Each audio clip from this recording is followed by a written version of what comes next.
آج کے دن اپنی اناؤں پر بھی چھری پھیرے۔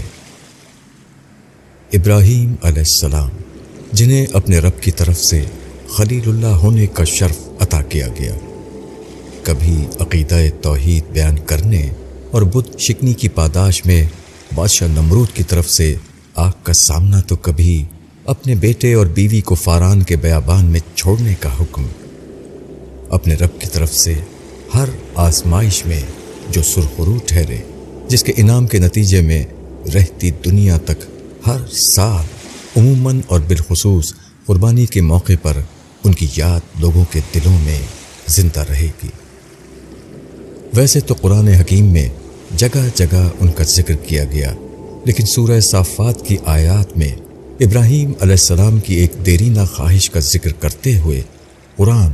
اسے ان لفظوں میں بیان کرتا ہے کہ انہوں نے اپنی قوم کا علاقہ چھوڑ کر ہجرت فرمائی تو اپنے رب سے دعا کی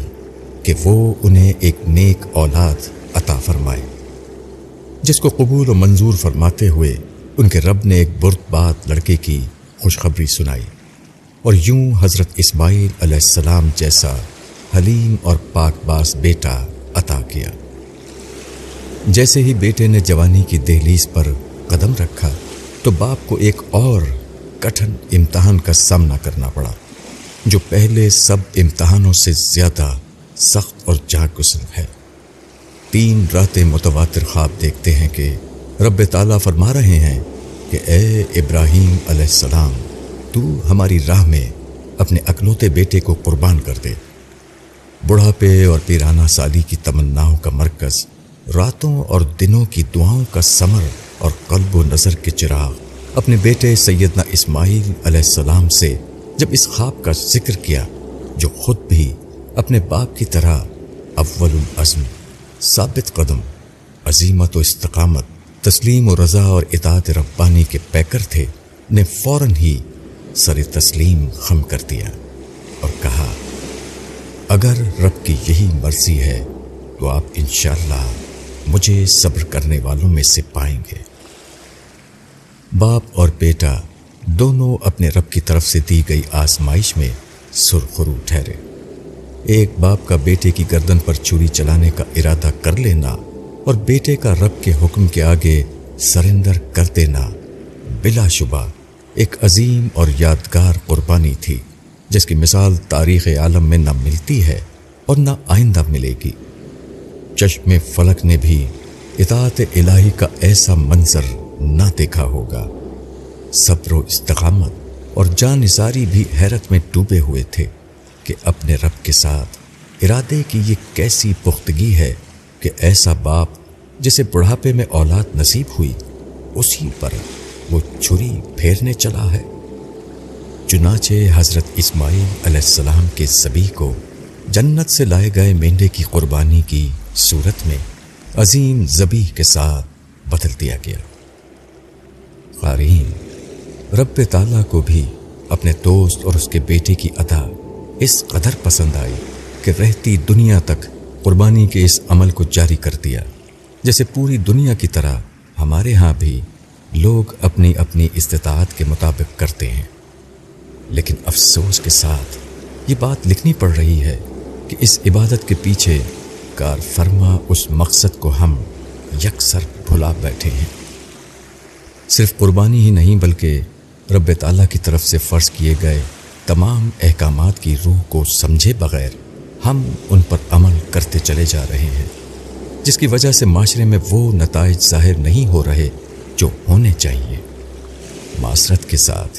میں کئی ایسے لوگوں کو جانتا ہوں جو صرف نماز، روزہ، حج اور زکوٰۃ اللہ کی رضا کے بجائے صرف لوگوں کو دکھانے کے لیے کرتے ہیں، جن کا قربانی کا مقصد بھی صرف اپنی برادری اور آس پاس کے لوگوں میں اپنا رعب اور دبدبہ قائم رکھنے کے علاوہ اور کچھ نہیں ہوتا۔ قارئین کرام، ہمیں ماننا پڑے گا کہ ہمارا معاشرہ ایک ایسا معاشرہ بن چکا ہے جہاں ہماری عبادتیں بھی منافقت، نفرت اور عداوت کا شکار ہو رہی ہیں، اور یہی وجہ ہے کہ ہمارے ہاں سے امن، سکون اور محبت ختم ہوتی جا رہی ہے۔ ہم ہر سال جس یاد کو تازہ کرتے ہوئے قربانی کرتے ہیں، حقیقت یہ ہے کہ ہم اس یاد سے بری طرح غافل ہو گئے ہیں۔ ہم اولاد تو دور کی بات، اپنے رب کے لیے حرام کی کمائی کے 5 روپے چھوڑنے کو تیار نہیں ہوتے۔ ہمارا شمار بھی ایسے معاشروں میں ہوتا ہے جہاں اپنے مفادات کے پیچھے نعوذ باللہ قدرت کو بھی دھوکہ دینے کا رواج پڑ گیا ہے، جس کی وجہ سے رشتوں کا تقدس پامال ہو رہا ہے۔ بڑے بڑے محلات اور کروڑوں کے بینک بیلنس کے باوجود بے سکونی کا آسیب ہمارے دلوں پر راج کر رہا ہے۔ کیا ہی اچھا ہو کہ آج کے دن عید قرباں کے موقع پر ہم حقیقی معنوں میں قربانی کے فلسفے کو سمجھنے کی کوشش کریں۔ کئی سالوں سے اپنے دلوں میں پلتی نفرتوں، کدرتوں اور منافقتوں کے بتوں کو توڑتے ہوئے قربانی سمیت ہر عادت کو اس کی روح کے مطابق سر انجام دینے کی کوشش کریں۔ آج کے دن اپنے جانور کی گردن پر چھری پھیرنے کے ساتھ اپنی جھوٹی اناؤں کی گردنوں پر بھی چھری پھیر کر اپنے رب سے بندگی کا اظہار کریں، اور اس کے ساتھ یہ عہد کیا جائے کہ اے میرے رب، میری نماز اور میری عبادت، میرا جینا اور میرا مرنا سب تیرے لیے ہے، تیرا کوئی شریک نہیں، اور میں اپنے نفس کے بجائے تیرا فرما بردار بن کے رہوں گا۔ حافظ صہیب طیب۔